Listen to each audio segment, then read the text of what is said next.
State of the nation. Loads of stuff coming up tonight. First of all, you can't believe it, NHS chiefs pocketing, get this, 300 grand each. Way more than the Prime Minister's salary, but performance is lacking. And the junior doctors, surprise, surprise, they're striking for fairer pay. We've also got to look at government claims they've cleared the asylum backlog. The Statistics Authority doesn't agree. We'll be talking about that. And the Home Secretary claimed asylum numbers were going down, nothing to do with the weather and all to do with their hard work. You can't believe some of this stuff. Campaigners outraged after the UN women's charity in the UK has chosen a trans woman as the UK's champion. Plus, tomorrow night, you are not going to want to miss this, an exclusive that I've got with a woman who's facing potential prison sentence as she battles with the child maintenance services.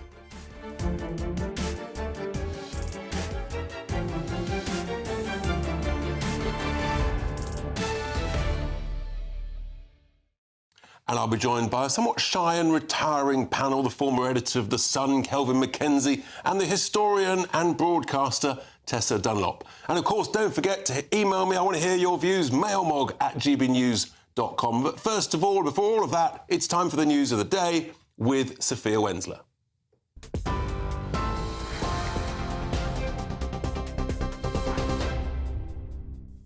Thank you, Richard. I'm Sophia Wensler in the GB newsroom.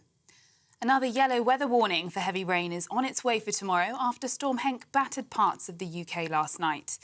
The West Midlands Ambulance Service is warning people to take extra care after several people had to be rescued from cars caught in floodwaters. Parts of Birmingham, Leicestershire and Northampton are already flooded. A family was left terrified more than 400 feet in the air while riding the London Eye when strong winds ripped the hatch off their pod. Meanwhile, a 50-year-old man was killed when a tree fell on his car while driving in Gloucestershire. And now there's more rain on the way, with people warned to expect more travel disruption tomorrow. Nottingham hospitals have declared a critical incident, urging patients not to attend hospital unless it's an emergency. It's due to extreme pressure on services. They say their hospitals and A&Es are full. It comes as doctors have warned that medical professionals may vanish from the NHS unless pay dramatically improved. 6 days of industrial action began this morning after talks between the government and the BMA union broke down. Junior doctors want a 35% pay rise, which they say would restore their real earnings to levels seen in 2008. The government says that's unaffordable, but insists the door remains open for further negotiations. There have been 2 explosions at a memorial ceremony in Iran, killing more than 100 people. Iranian state TV showed footage of crowds running as ambulances rushed to the scene. Officials described it as a terrorist attack as people gathered to commemorate the death of a senior commander 4 years ago. So far, no one has claimed responsibility for the attack. And Luke Littler is making history tonight as the youngest player to compete in the final of the World Darts Championship. At just 16, he beat Rob Cross 6-2 in the semi-finals last night at Alexandra Palace.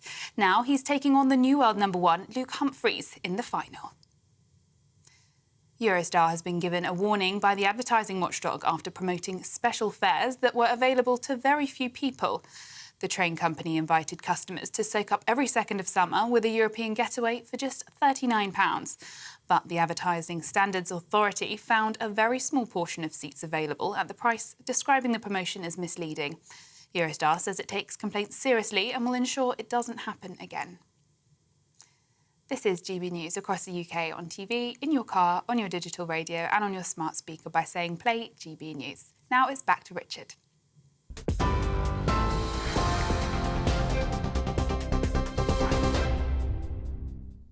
Sophia, thank you very much indeed. Welcome to Jacob's State of the Nation this evening. Already my shy and retiring panel have started rowing that on for a few minutes. But anyway, unbelievable. We've got loads to get through tonight. This story is extraordinary. Listen, I come from the world of business. I'm very happy to pay top dollar, top money for top performance.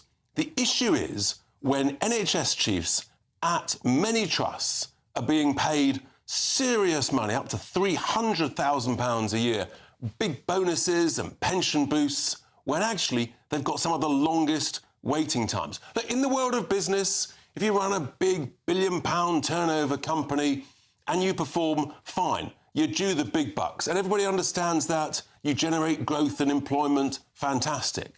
But if you run a big business and you're paid the big bucks and you don't perform, guess what? You're fired. You're out on your backside, because that is what shareholders want. Well, my view is that when it comes to public services, actually we're paying the highest taxes forever. And healthcare is vital.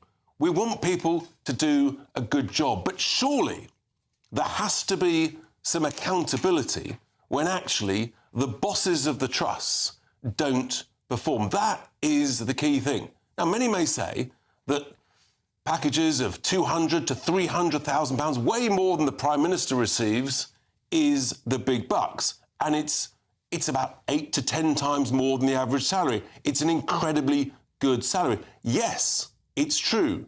Running a big trust is not easy. It's a difficult job. My question is, where's the accountability for performance?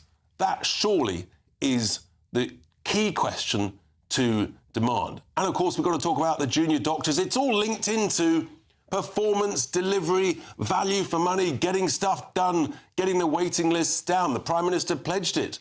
These people who are running the trusts, they've got to deliver it.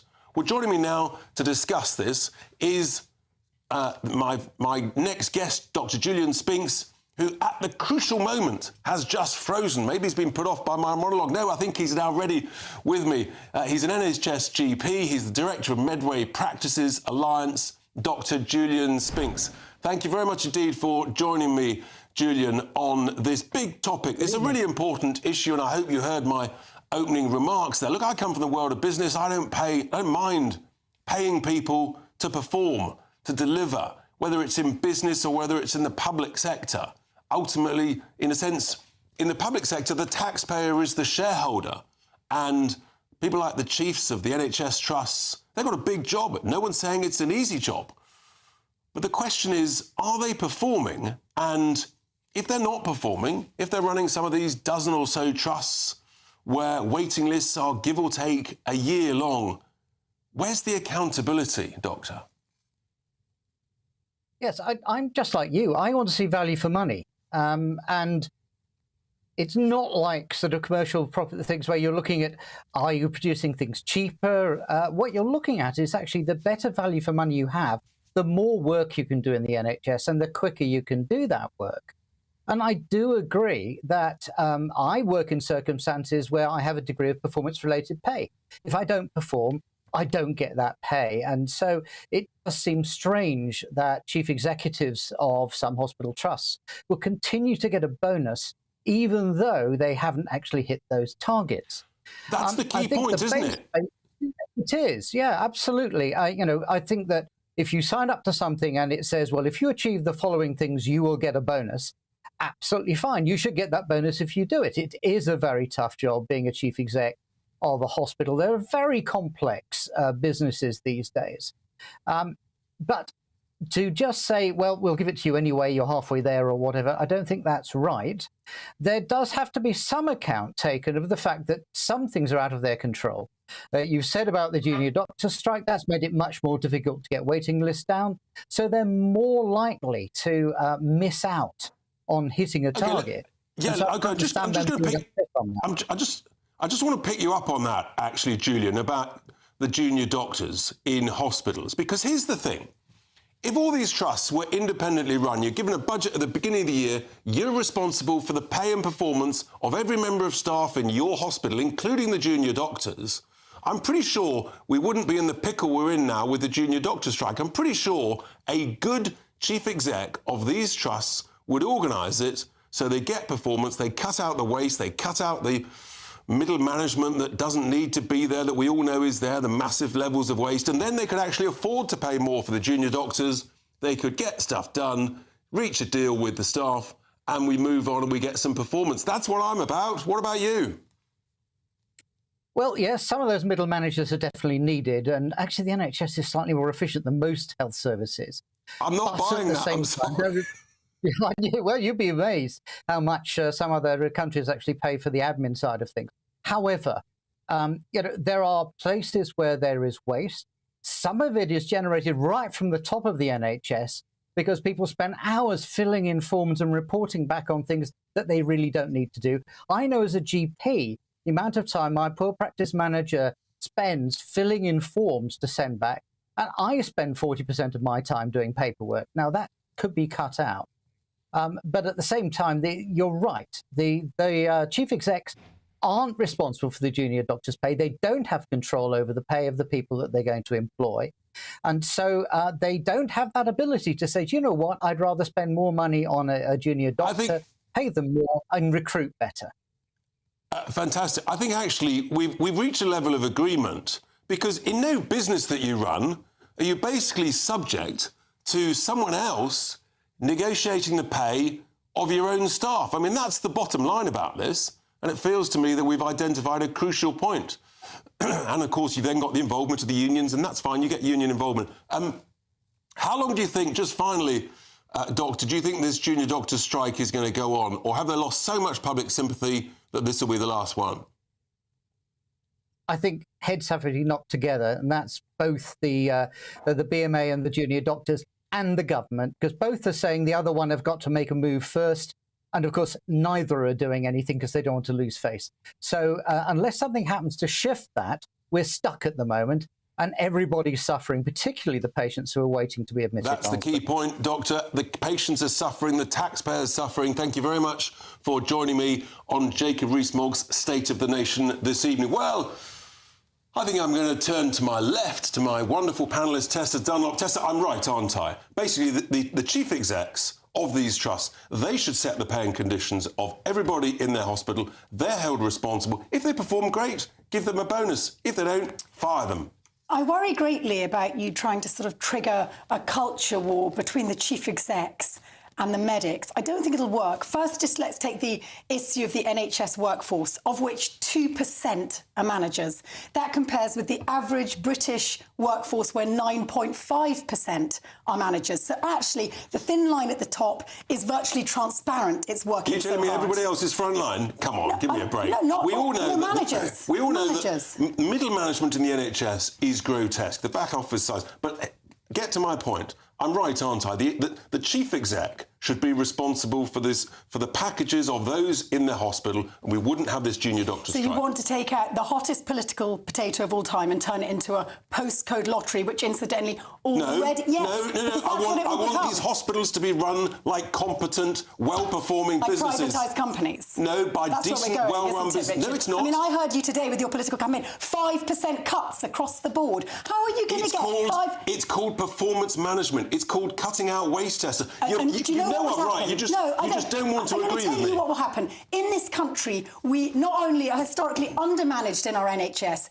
but we have per 1,000 head of population 2.4 doctors. The average in the EU... That I agree with. The average in the EU, they don't perform properly. doctors. We're agreed on that. But that's because there's so much waste. Looking after more people. Yeah, but I'll tell you why I'm right. Because the average spend per head is about equal to the average across the whole of the OECD, and yet we've got the worst outcomes, the worst number of doctors. Are looking after more patients per head. Because there's so much waste in the middle. You've had your say, Kelvin McKenzie. I'm right, aren't I? Run these things like proper, well-managed businesses, and then we wouldn't be in this mess. First of all, I think local people are entitled to know how these major hospitals are run. So there should be an annual report, not put together, by the way, by the CEO of the local hospital. That would involve more expensive paperwork. I want to know from my St. Peter's at Addleston, I want to know how many people are going through it, how many people they employ, what the average earnings are. Since I, personally, I'm not sure about your personal financial position, whether you do pay tax or not. We don't need to get into that. But those of us who pay tax, right, want to know what's going on locally. Right, on the 300 grand, I imagine running a hospital is a nightmare. Yeah, first of all, you've got these dicks called junior doctors, right? Then you've got the consultants all making 200, 300 grand who aren't listening to anybody. Kevin, it's a family show. We need to keep the language clean, please. Okay, all right. Because I apologise for that if anybody's offended by that. Look, the reality is we just need performance, and we've got to cut out the waste. If that is possible, but the kind of people who normally get to the top of hospitals are people who know how to accommodate junior doctors and consultants. Okay, so you agree with me, Tessa? You're basically saying there's no waste, they're perfectly run organisations. Is that right? Of course not. There is waste in every single company. Excellent. That's called human Finally, she error. agrees with me. Excellent. We've got to come back to the break. They're kicking off. Goodness me. We're only in the first segment, and these two are uncontrollable. Now, anyway, we've got to move on. NHS chief executives are, of course, and this is the statement, I'm sorry, from the NHS Confederation. They're saying that NHS chief execs are responsible for turning major organisations, for running these organisations. The NHS will always need to attract high-quality leaders into the service. Objectively, they say salaries are paid to chief executives are well below those of running FTSE 100 companies of a similar size or complexities. True. Major organisations is considerable and should therefore be remunerated appropriately. Listen, here's the point. I'm sorry, that doesn't stack up.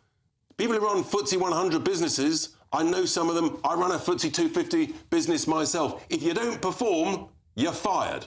How many of these people who run these trusts are fired? Coming up next. I'll calm down during the break. Our Home Secretary claims the government dealt with the asylum backlog, but it turns out looks like they've rather shoved their clothes under the bed to tidy their bedroom, keeping dangerous foreign criminals in the UK. What is going on?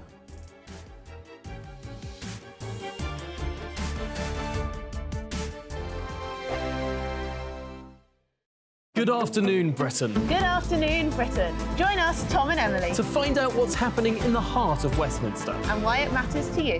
Weekdays from midday, we bring you the most compelling stories from across the United Kingdom. And from your doorstep to our inbox, That's right, we want to hear from you, GB News. Britain's news channel. Wake up to the headlines with Headliners every morning at 5 a.m. We treat you to the day's biggest stories before anyone else, 7 days a week. You can catch up on everything you need to know before you've even had your kippers. Headliners every morning at 5 a.m, only on GB News, the People's Channel, Britain's news channel. GB News, unlike other broadcasters, isn't obsessed with the London-Westminster bubble. We think there's a nation beyond the M25, and that's why we talk about the issues that matter across the land. Join me on State of the Nation, 8 to 9 o'clock, Monday to Thursday, on GB News. Daisy's listening, and you should too. In the GB Newsroom, we bring you the news as it happens. With our team of dedicated journalists across the UK, we're ready to give you accurate reporting every day. When the news breaks, we'll be there with bulletins on GB News, the People's Channel, Britain's news channel. Big news, big debates, big opinion. Patrick Christie's Tonight is the week's biggest show. Every weekday, 9 to 11 p.m, we've got the inside track on the day's top stories. There'll be sharp takes you won't get anywhere else. We will set the news agenda, not just follow it, and I want to bring you along for the ride. Whatever it is, we'll have our finger on the pulse. It's news, but it's this close to entertainment. Patrick Christie's Tonight, 9 to 11 p.m, only on GB News, the People's Channel, Britain's news channel. Your weekend starts here with Friday Night Live with me, Mark Dolan, 8 till 9 on GB News. Big stories, big guests and big laughs as we get you ready for a cracking weekend. That's Friday Night Live with Mark Dolan, Fridays 8 till 9 on GB News. Bring your own drinks, the admission's free. Tired of the usual focus-tested, pre-prepared Westminster runaround? Well, so am I. So you want higher taxes? Is your department to blame for this? Are you rethinking this policy? Every Sunday at 9:30, I'll be sitting down with those in power to get the truth about the issues affecting you. Let's be honest, we've known about the cost pressures of this project for years, not months. That's the Camilla Tominey Show, a politics show with personality. On GB News, the People's Channel, Britain's news channel. I'm Andrew Doyle. Join me at 7 o'clock every Sunday night for Free Speech Nation, the show where I tackle the week's biggest stories in politics and current affairs with the help of my two comedian panellists and a variety of special guests. Free Speech Nation, Sunday nights from 7 on GB News, the People's Channel, Britain's news channel. In October.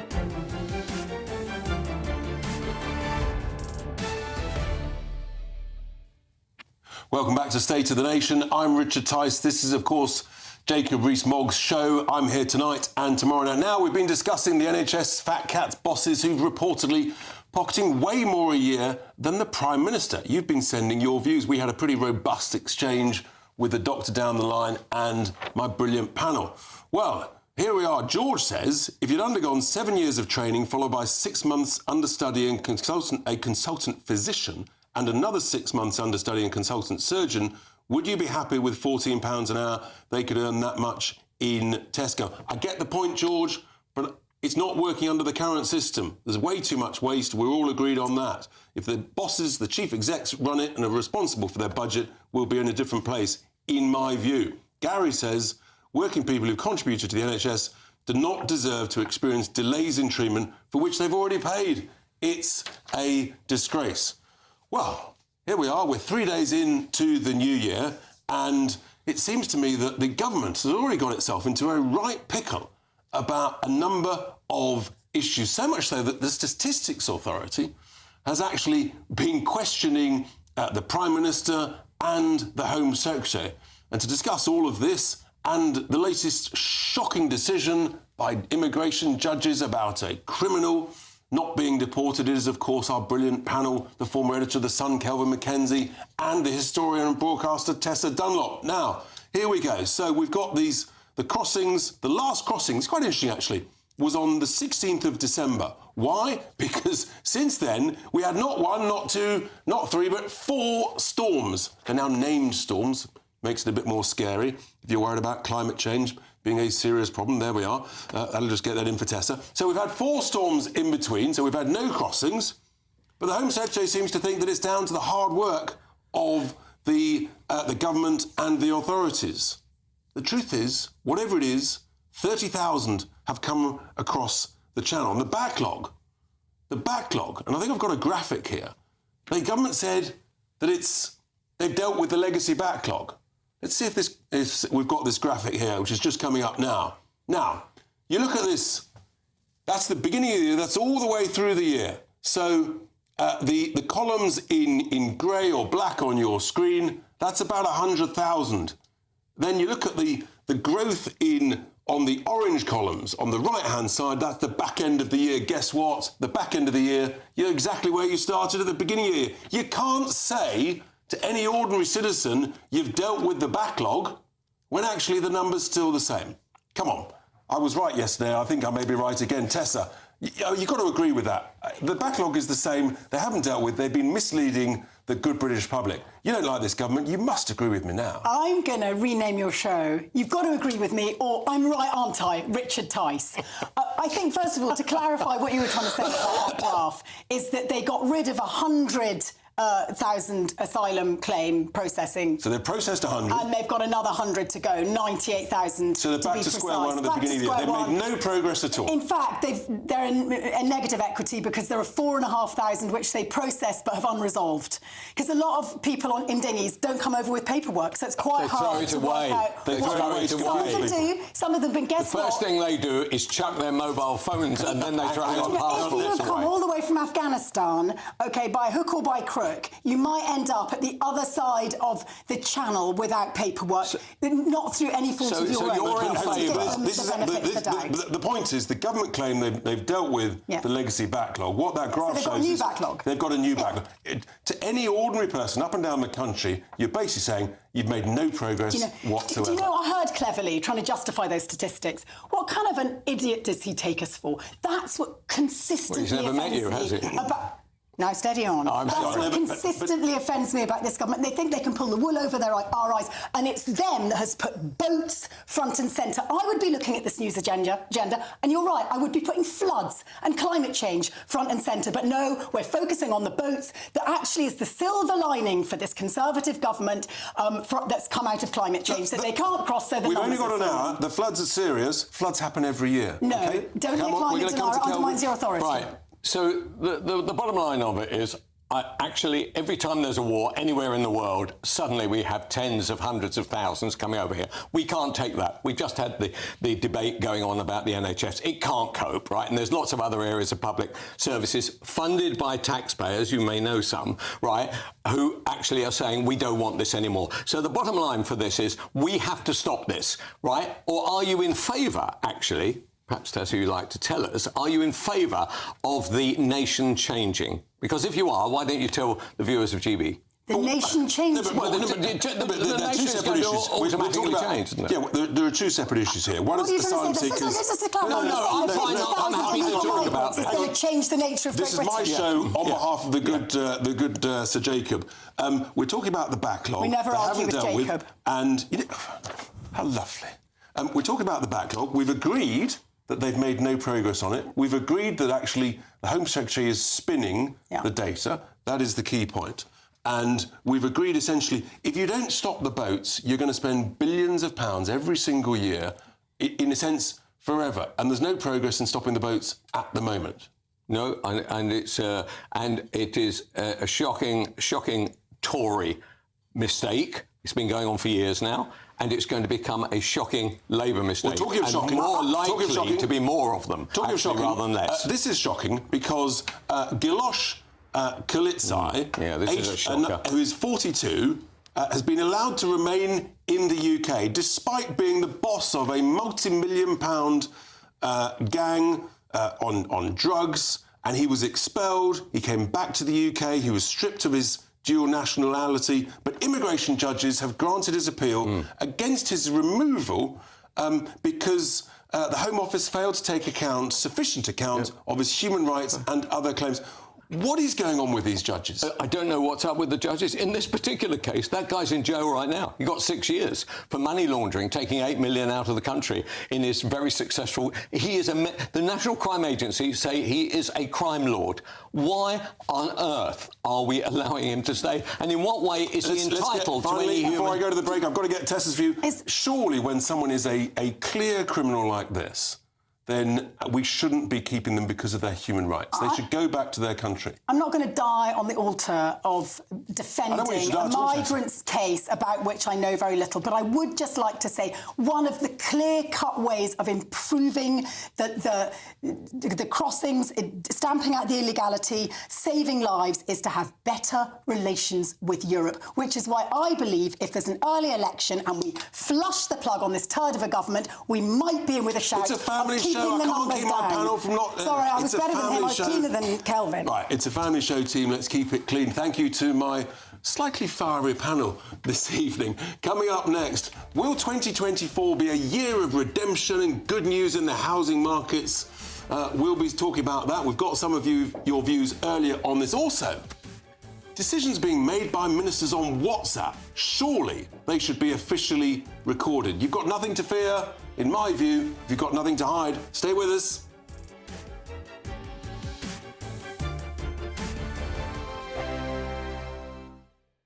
Your weekend starts here with Friday Night Live with me, Mark Dolan, 8 till 9 on GB News. Big stories, big guests and big laughs as we get you ready for a cracking weekend. That's Friday Night Live with Mark Dolan. Fridays 8 till 9 on GB News. Bring your own drinks. The admission's free. Wake up to the headlines with headliners every morning at 5 a.m. We treat you to the day's biggest stories before anyone else, 7 days a week. You can catch up on everything you need to know before you've even had your kippers. Headliners every morning at 5 a.m. only on GB News, the People's Channel, Britain's news channel. In the GB Newsroom, we bring you the news as it happens. With our team of dedicated journalists across the UK, we're ready to give you accurate reporting every day. When the news breaks, we'll be there with bulletins on GB News, the People's Channel, Britain's news channel. Big news, big debates, big opinion. Patrick Christie's Tonight is the week's biggest show. Every weekday, 9 to 11 p.m, we've got the inside track on the day's top stories. There'll be sharp takes you won't get anywhere else. We will set the news agenda, not just follow it, and I want to bring you along for the ride. Whatever it is, we'll have our finger on the pulse. It's news, but it's this close to entertainment. Patrick Christie's Tonight, 9 to 11 p.m, only on GB News, the People's Channel, Britain's news channel. Good afternoon, Britain. Good afternoon, Britain. Join us, Tom and Emily, To find out what's happening in the heart of Westminster. and why it matters to you. Weekdays from midday, we bring you the most compelling stories from across the United Kingdom. And from your doorstep to our inbox, That's right, we want to hear from you, GB News, Britain's news channel. GB News, unlike other broadcasters, isn't obsessed with the London-Westminster bubble. We think there's a nation beyond the M25, and that's why we talk about the issues that matter across the land. Join me on State of the Nation, 8 to 9 o'clock, Monday to Thursday, on GB News. Daisy's listening, and you should too. I'm Andrew Doyle. Join me at 7 o'clock every Sunday night for Free Speech Nation, the show where I tackle the week's biggest stories in politics and current affairs with the help of my 2 comedian panellists and a variety of special guests. Free Speech Nation, Sunday nights from 7 on GB News, the People's Channel, Britain's news channel. GB News is Britain's news channel, and now you can support it. All you have to do is scan that QR code that's up on your screen right now, or you can go to gbnews.com/support and become a GB News member. You'll have fantastic benefits. We're also going to organise special events where you as GB News members can meet the presenters, the on-screen faces. Scan the QR code or go to gbnews.com/support. Thank you so much.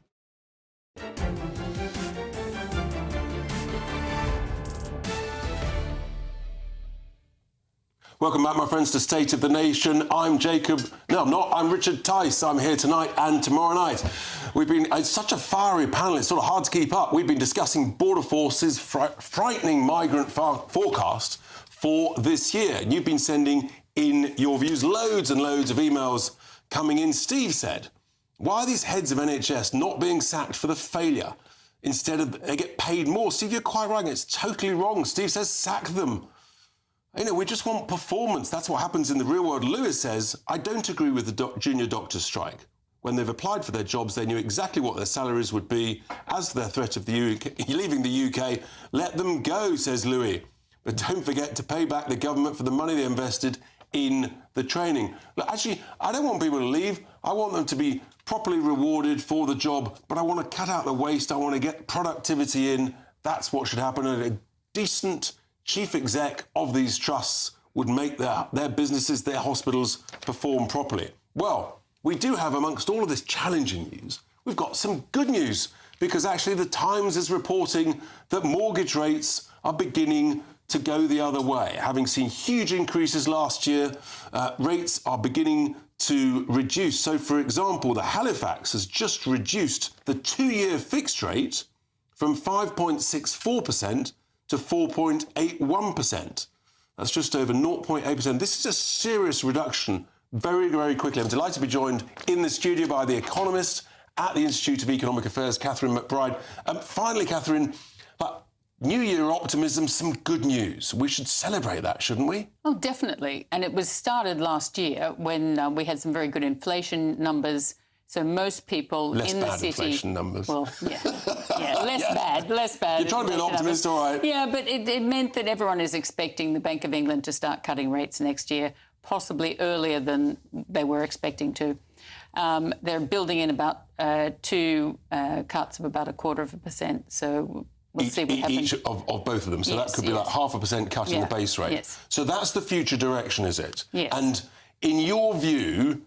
that's the sort of what they call the consensus forecast. In your view, is that enough, or should the Bank of England be doing more? Well, if they start cutting more than that, it's a sign that the economy is not doing very well. So you don't want them to sort of be really cutting it very fine. But you have seen already a collapse in the yield curve between the sort of 2 to 5 year bracket. That's right. So I think we've got that to show viewers, and I'll try and talk it through listeners here on. We've got the first graph, which is it's essentially the 2-year graph of the interest percentage that you get if you own a 2-year government, what they call gilt or bond, and that is over the last 12 months. So that's significantly reduced from a peak of 5.5% last July in the summer, now down to 4%. That's a significant shift downwards. Yes, and even though the base rate, the very short-term rate, is 5.25% still, so that the banks that are offering these cheaper fixed mortgages for 2 years, they are able to hedge themselves by buying a 2-year gilt. And likewise, the 10-year number has also reduced significantly. I think we've got that graph on the screen as well. This, again, shows the rate of interest on 10-year government money over the last 12 months. It started the year last year at about 3.5%. It went up to 5.5%. And it's now back down to 4%. So, again, more good news. Let's just pick up, finally, Catherine, this point about, well, if rates go further down, that means the economy is not doing very well. But the truth is, the ONS data is that actually the economy has flatlined since March, and is heading south, is heading in towards a recessionary territory. Oh, definitely. And that is why you'll also see that the banks benefit not just from the margin they make over the interest rates, but they actually charge a fee for arranging a mortgage. And the number of mortgages that are outstanding has dropped by about 500,000 in the last 6 months or a year. So there were a lot of people are holding off buying houses, which is not good for the economy as a whole. No, that's not good for the economy. It's not good for house builders. It's not good for a lot of people. Tessa, just coming to you finally before the next segment. I mean, this actually is some good news, isn't it? Where rates are beginning to come down. And that's good for young people in particular. Yeah, and for the squeezed middle, which is where an election will be lost or won, because generally the squeezed middle are politically engaged, they're going to turn out in an election and they're going to make their thoughts felt. And I, for instance, I live next to Italian neighbours. Suddenly, overnight, they're £600 a month poorer because they've been knocked out of their fixed rate, and that's happened to thousands of families across the board. Catherine, thank you so much indeed. Tessa, we'll be coming back to you, of course. Now, well, Vox Populi, Docs Day, we've asked some of you what you think about the drop in these mortgage rates and how that's affecting you. Just take a listen to this. Well, it doesn't affect me currently because I don't have a mortgage yet, but I think that would be really good. At least, you know, more people will be able to keep their homes and roofs over their head. Parents don't have to think about that, on how they're going to protect their children. So, yeah, I think that would be a lovely way to 2024. No, it won't affect me. But it's a good thing that obviously it's for a lot of people with mortgages, such an important part of their costs, and with all the pressure on cost of living and greater expenses for living, any reduction on the mortgage costs would be excellent. It is a very positive effect. How will it affect me? Well, I'm going to be renting, but if it falls enough, I will be buying. So yes, I think it's very good, and it's very much needed. Everybody. Well, there we are. There's a few thoughts from people out and about the potential direction of interest rates. Look, it's good news, and we should celebrate that at any time, but particularly at the beginning of a new year, we want to be optimistic. I'm rejoined by my brilliant panel, of course, former editor of The Sun, Kelvin Mackenzie, and the wonderful historian and broadcaster, Tessa Dunlop, who's also, I think, excited by an election year. Now, just before we go on to the next topic... Not as excited as you are as head of the Reform Party. We're all excited. You know, elections are exciting. Richard. It is good news. It is good news on the interest rates, just very quickly. Excellent news. Tessa agrees, we went to that earlier. Now, but I'll tell you what is not good news, and that's when government ministers, they actually decide that they make decisions by WhatsApp or other sort of bits of software on their own phones or on government phones, but they say, well, no, that shouldn't become part of the official record. I think it absolutely should. The Cabinet Office has just sent fresh guidance to all ministers over the Christmas break, saying that actually, what do they say, non-corporate communications channels should not be used or otherwise it must be officially recorded. I can't believe it's taken so long. Kelvin, come on, if they've got nothing to hide, I mean, what are they worried about? They've got a work phone, it's official data. I totally disagree with that. I think you're living in a day of flags and waving and setting fire to bonfires to send messages across continents.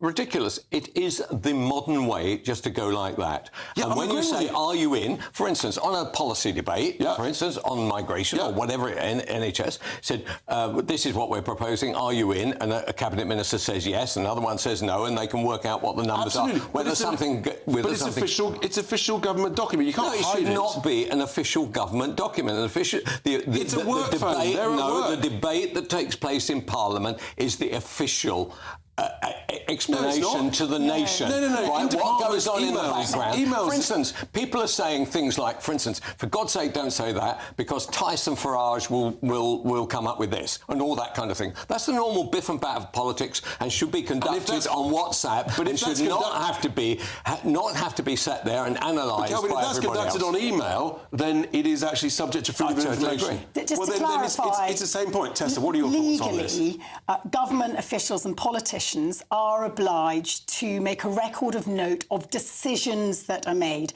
So when Boris Johnson is effing and blinding at Dominic Cummings, if they're just blowing off steam, as clearly as their personality type with foul language, then that is not actually a document of official decision-making. But if they are clearly making a decision about how to cook Brexit very badly, because it couldn't be cooked well, then yes, that is a decision and it needs to be recorded. And the problem with WhatsApp is, unlike an email, which goes to a central server and is therefore held as data, WhatsApps can be deleted. If you and me make a decision, once the Reform Party is in a fantasy land governing Britain, if you and I have this dialogue about some decision you're going to make by giving me PPE to make, we could both delete and no one would be any the wiser. Therein lies the danger of WhatsApp. That would be against the rules and that would be against the guidance. So you're suggesting that our government ministers don't break the rules? Well, because we know in the case of PPE that they do. What amazes me is that this guidance, it took 10 years to update it. 15 years. Look, technology is miles ahead of lawmakers and is miles ahead of this discussion. This discussion is based in an old world. Nonsense. The new world is, I want to say something like, I don't think we should have Tessa on this panel anymore. Right, I don't want to see that in the Daily Mail. I'll be honest with you. I'm just texting Richard Tice about that decision. You're making decisions, they're government decisions, and whether it's by email or WhatsApp, that's the modern form of communicating. It's an official record. I'm going to have to draw my panel to a close. They are quite hard to control this evening. They're absolutely on fantastic form. I'm not a racehorse, you know. You're coming up the final furlong, Tessa. You're making great strides. I'm a doctor, by the way. Doctor. Should be put down. Listen, no, easy, Tiger. Thank you to my panel. They've been on great form this evening. Coming up next, a UN's women's charity has decided to choose a trans woman as their UK champion. But it's fair to say it's upset campaigners. They're up in arms about this. I'll be speaking to a discrimination barrister about all of that next. Plus, tomorrow night, you do not want to miss this, folks. I'll be hearing the emotional story from a woman who's facing a prison sentence over her own battle with the Child Maintenance Services. Stay with us. On Patrick Christie's tonight, 9 till 11 p.m, as patients lay dying, I confront the man behind the junior doctor strike. Are you comfortable adding to that, though, the death toll? That's what's political, isn't it? That's what you're talking about. You see, it's got political quite quickly there. Are you personally affected by the issue with doctors' pay, then? 35,000 illegal immigrants are set to cross the Channel this year. Lee Anderson wades in. Find out why your code could see you targeted by armed thugs. Are Prince Andrew and Fergie getting remarried? Angela Levin has the inside goss. And 16-year-old Luke Littler could be crowned darts world champion tonight. We go live to the Ali Pally. Get ready, Britain. Patrick Christie's tonight, 9 to 11 p.m. 2024, a battleground year. The year the nation decides. As the parties gear up their campaigns for the next general election. Who will be left standing when the British people make one of the biggest decisions of their lives? Who will rise? And who will fall? Let's find out together. For every moment, the highs, the lows, the twists and turns. We'll be with you for every step of this journey. In 2024, GB News is Britain's election channel. Good afternoon, Britain. Good afternoon, Britain. Join us, Tom and Emily, to find out what's happening in the heart of Westminster and why it matters to you. Weekdays from midday, we bring you the most compelling stories from across the United Kingdom. And from your doorstep to our inbox. That's right, we want to hear from you. GB News, Britain's news channel. Every Sunday from 11, join Michael Portillo. There'll be topical discussion, looking at the week before and the week to come. So kick back and relax at 11 a.m. on Sundays on GB News with me, Michael Portillo. GB News, the People's Channel, Britain's news channel. Your weekend starts here with Friday Night Live with me, Mark Dolan, 8 till 9 on GB News. Big stories, big guests and big laughs as we get you ready for a cracking weekend. That's Friday Night Live with Mark Dolan. Fridays 8 till 9 on GB News. Bring your own drinks. The admission's free. Tired of the usual focus-tested, pre-prepared Westminster runaround? Well, so am I. So you want higher taxes? Is your department to blame for this? Are you rethinking this policy? Every Sunday at 9:30, I'll be sitting down with those in power to get the truth about the issues affecting you. Let's be honest, we've known about the cost pressures of this project for years, not months. That's the Camilla Tominey Show, a politics show with personality. On GB News, the People's Channel, Britain's news channel. Join us every night on GB News at 11 p.m. for Headliners, which is 3 top comedians going through the next day's news stories, which is exactly what you need, because when the establishment has gone crazy, you need some craziness to make sense of it.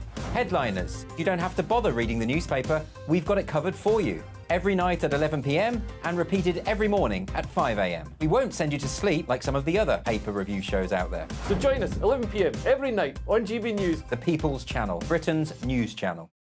Big news, big debates, big opinion.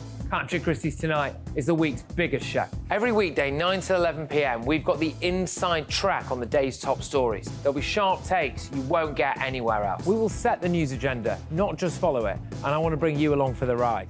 Whatever it is, we'll have our finger on the pulse. It's news, but it's this close to entertainment. Patrick Christie's Tonight, 9 to 11 p.m, only on GB News, the People's Channel, Britain's news channel.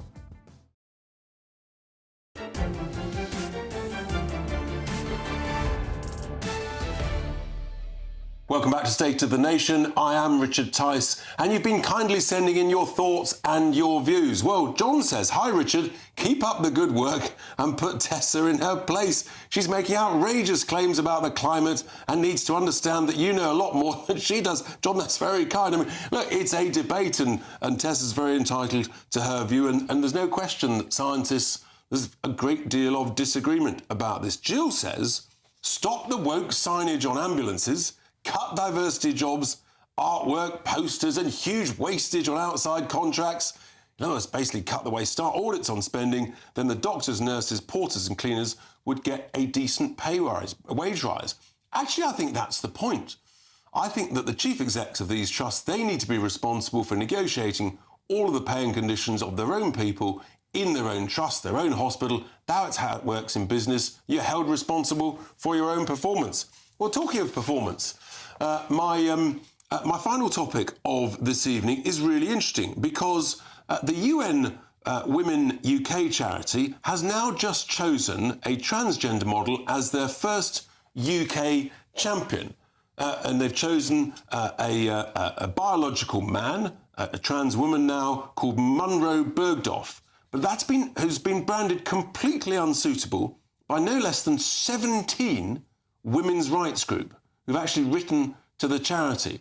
And this is, I mean, it does seem fairly strange for a UN women's charity that is trying to help women's rights, particularly for those who have been subject to abuse, domestic violence, and indeed for girls, to ask a biological man. Does that seem, maybe I'm wrong, maybe it's perfectly normal, perfectly reasonable for that? Well, I'm delighted to be joined in the studio to discuss this by a discrimination and employment lawyer, Robin Mora-Wright. Robin, very good evening. Thanks for joining us. So this is, it's quite an interesting one, isn't it? You've got a women's charity, part of the United Nations, which has chosen to be their first UK champion, a transgender woman, Munro Bergdorf, who's got quite a track record. I guess there are two issues here. One is it appropriate and suitable to choose a biological man, now a trans woman, to head up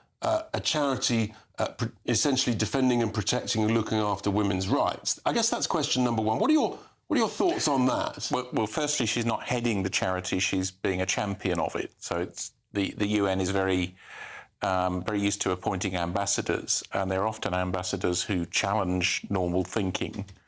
Which is a good thing. Yeah, if we think of Malala Yousafzai, who was the Pakistani girl who was shot on a bus, if you remember, who is the champion for women's education for the UN. If we were to ask people in the Pakistani street, for example, I mean, she was very unpopular with certain parts of the... But she's a girl who understands girl and women issues, and I guess that's the question. Can a biological man be that champion as well as a biological woman? Well, look, I am a trans woman as well. I get patronised. I get treated in the way that women are treated commonly in the street. So I understand those issues. I'm sure that Munro does. But she is there to advance women's rights and women's issues. And the very fact that she's on your channel being talked about women's rights and women's issues are here tonight and at the same level of interest rates. I'm so glad I'm not talking about interest rates. But here we are on GB News talking about women's rights in the middle of the evening. She's therefore straight away achieved what she's there to do as a champion. And that's part of... And so a charity like this, how many champions would they have, for example, in the UN's women charity? Any idea? Forgive me, I'm not familiar with the numbers, but a small number, not vast numbers. So pretty influential position. Yeah, but there's no bar that says they can't have another champion or more than one champion. And let's look at Munro Bergdorf, essentially her CV, because actually she's made some pretty outrageous claims in the past. I mean, Facebook had to remove some posts. She said she angered feminists by saying that women are getting feminists wrong. They shouldn't focus on male reproduction. She was actually I think she was a model by L'Oréal Paris, who dropped her because of some of her comments about white people. She said some pretty outrageous stuff. She said all white people as a group are brought up racist. I mean, can someone who's got those sort of views really be a champion for women? Well, Richard, come on. Members of your party have made some fairly outrageous statements in public, but can do good. So she's certainly a name that we know. She's a face that will let's just look at some of these quotes that Munro's put. We've just got those on the screen now. We can just... there we are. She says, honestly, I don't have the energy to talk about the racial violence of white people anymore. Yes, all white people. I mean, that's pretty extraordinary. And the suffragettes were white supremacists. I have to tell you, no one in any party that I've been involved with has ever said anything like that. And she was essentially, I think Facebook took this down. So, look, we live in a world of free speech. She's entitled to a view. I guess the question is, you're happy that a trans woman can be the champion for this charity. The second question is actually, given all the choice of great women that they could have asked to be the champion, is it appropriate to choose someone with such a controversial track record and background? Well, I wasn't part of the interview panel, so I can't say. But she plainly is a person who has a public personality. And here we are, the UK UN charity being talked about on GB News. And in a sense, women's rights, that's a good thing, that's an important thing. Excellent thing. And many black people have a view that they are a disadvantaged group as well.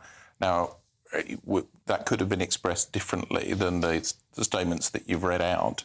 But it's very plain, therefore, that people are going to see her and know that... And what about these 17 groups, women's groups, who've written, basically said they're very disappointed.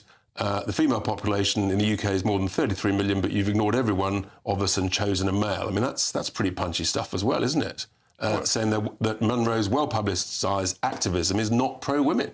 Right. Every time you appoint someone, you're excluding someone else.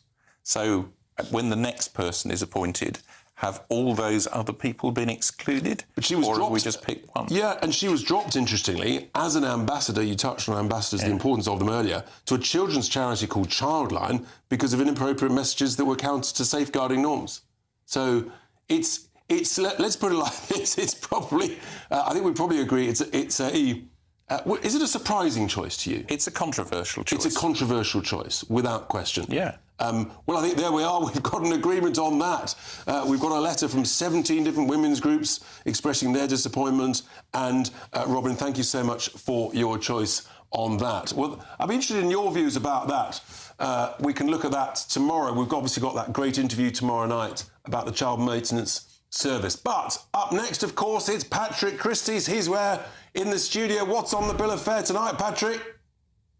Richard, fantastic show. Thank you very much. So I confront the militant Junior Doctors Union leader outside St Thomas's Hospital, and I ask him the questions that other media outlets are too afraid to ask. We're going to be revealing exactly what he said, some startling revelations there when he was pressed. Also going to be talking about 35,000. That's the number of people who could be coming across the channel, and the true cost of migrants legal to this country. Oh, and we go doolally at the Ali Pali, Richard. No, you go doolally at the Ali Pali. I'm doing doolally at the cost of it. Patrick, have a great show. That's all that's coming up after the Weather It's Patrick show. I'll be back tomorrow, of course, at 8 p.m. You won't want to miss this brilliant interview with this woman who's at risk of going to prison.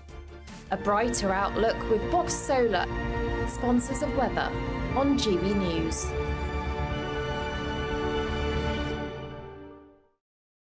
Good evening, I'm Alex Deakin. This is your latest weather update from the Met Office for GB News. Tomorrow, for most places, a dry and a bright day. A few scattered showers, but the potential for some very wet weather across the far south. Storm Henk is disappearing away to the east, but this little weather front is going to generate some wet weather across the south tomorrow. Still got low pressure up to the north of Scotland as well. Plenty of showers packing in here this evening. Quite a wet evening across eastern Scotland, but elsewhere the weather is turning a bit drier. Plenty of showers still across northwest England. Of course, any extra rain falling because it's been so wet could cause some further issues. Temperatures mostly holding up a few degrees above freezing. Bright start then across the Midlands, South Wales, and indeed the southeast of England too. Elsewhere, quite a bit of clouds, some showers still over northwest England and northern parts of Scotland. But down to the south, we are looking at this next area of rain coming in. Some uncertainty about how quickly it gets in, but parts of Devon and Somerset may well turn wet by lunchtime, and then that rain likely to spread up towards the southeast during the day. Could be quite heavy.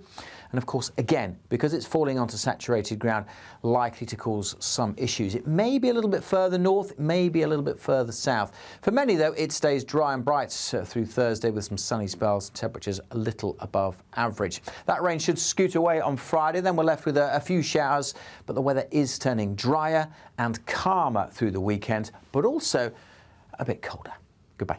That warm feeling inside from Boxed Boilers, sponsors of weather on GB News. I think the most exciting bit for me is talking to people. People who I think are ignored often by the major news channels. We're going to give news they want to hear. There's a voice there that needs to be heard. I think there's a chance here for a diversity of opinion to be expressed, which you don't find elsewhere. It's really exciting. We don't hold back. We're free to say how decisions that are taken here affect us. What you get for breakfast is something that, if we do our jobs right, you will wake up to news that you didn't know the night before. It's a conversation. It's not just me and Eamon. We want to get to know you, and we want you to get to know us. From 6, it's Breakfast with Eamon and Isabel. Monday to Thursdays on GB News, Britain's news channel. Have a great Saturday night with me, Leo Kerr.